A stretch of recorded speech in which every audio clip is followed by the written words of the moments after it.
మేడ్చల్ మల్కాజిగిరి జిల్లా staff reporter. Medchal Malkajgiri జిల్లా Jawahar Nagar municipal corporation పరిధిలోని 3వ డివిజన్ లో ఆర్యవైశ్య భవనం నందు తెలంగాణ కాంగ్రెస్ ప్రభుత్వం చేపడుతున్న ప్రజాపాలన కార్యక్రమాన్ని పర్యవేక్షించిన తోటకూర వజ్రేష్ యాదవ్ మరియు 3వ డివిజన్ కార్పొరేటర్ బల్లి రోజా.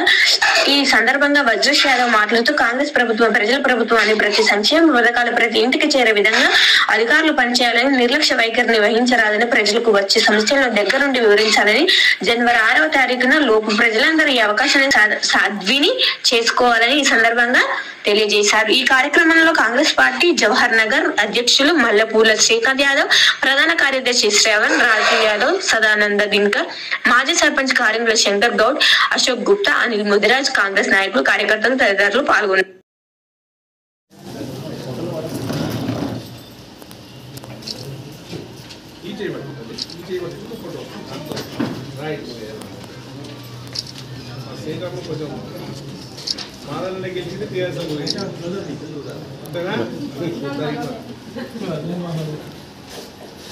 ఖచ్చితంగా పోషిస్తాం. వాళ్ళకి తెలియకపోతే కూడా మేము వెరిఫై చేసి ఏమైనా మిస్టేక్స్ ఉంటే కూడా కరెక్షన్ చేసి తీసుకుంటాం.